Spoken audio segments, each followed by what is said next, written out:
ഷോൾഡറിന്റെ മീഡിയൽ ഹെഡിനെ target ചെയ്യുന്ന ഒരു best exercise ആണ് കേബിൾ ലാറ്ററൽ റൈസ്. ഇനി ഞാൻ പറയുന്ന ഒരു സ്റ്റെപ്പ് നിങ്ങൾ ഫോളോ ചെയ്താൽ നിങ്ങൾക്കും ഈ ഒരു എക്സസൈസ് പ്രോപ്പർ ഫോം ആൻഡ് ടെക്നിക്സിൽ എഫക്റ്റീവ് മെത്തേഡിൽ ട്രെയിൻ ചെയ്യാൻ പറ്റുന്നതായിരിക്കും. ഫസ്റ്റ് പോയിന്റ് ആണ് കേബിൾ പുള്ളിയുടെ ഹൈറ്റ് ഫിക്സ് ചെയ്യുക. ഈ ഒരു കേബിൾ പുള്ളിയുടെ ഹൈറ്റ് നിങ്ങളുടെ ക്വാഡ്സ് ലെവൽ വരെ കൊണ്ടുവന്ന് നിങ്ങൾ ഫിക്സ് ചെയ്യുക. ഇങ്ങനെ കേബിളിന്റെ ഹൈറ്റ് ഫിക്സ് ചെയ്യുമ്പോൾ ഈ ഒരു എക്സസൈസ് പെർഫോം ചെയ്യുമ്പോൾ നിങ്ങളുടെ ആംസിന്റെ പൊസിഷനും കേബിൾ പുള്ളിയുടെ പൊസിഷനും 90 ഡിഗ്രി ആംഗിൾ വരുന്നതായിരിക്കും. ഇതേ രീതിയിൽ വരുമ്പോൾ നിങ്ങളുടെ മീഡിയൽ ഹെഡ് കൂടുതൽ സ്ട്രെച്ച് ആവുകയും നല്ലപോലെ ട്രെയിൻ ആവുകയും.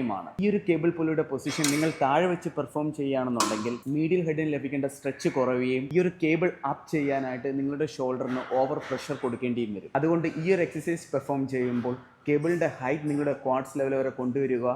സ്ലോലി നിങ്ങൾ ഇസെൻട്രിക് ആൻഡ് കോൺസെൻട്രിക് പൊസിഷൻ മെയിൻറ്റെയിൻ ചെയ്ത് ഈ ഒരു എക്സസൈസ് പെർഫോം ചെയ്യുക. നമ്മളിവിടെ ട്രെയിൻ ചെയ്യുന്ന ചെസ്റ്റിനെയോ ബാക്കിനെയോ അല്ല, ഷോൾഡറിനെയാണ്. അപ്പോൾ നിങ്ങൾ പ്രോഗ്രസീവ് ഓവർലോഡ് മെയിൻറ്റെയിൻ ചെയ്യുമ്പോഴും നല്ലപോലെ നോക്കി വേണം മെയിൻറ്റെയിൻ ചെയ്യേണ്ടത്. ഇതുപോലുള്ള കാര്യങ്ങൾ അറിയാൻ ഈ ഒരു പേജ് ഫോളോ ചെയ്യുക. Thank you so much. Jai Hind.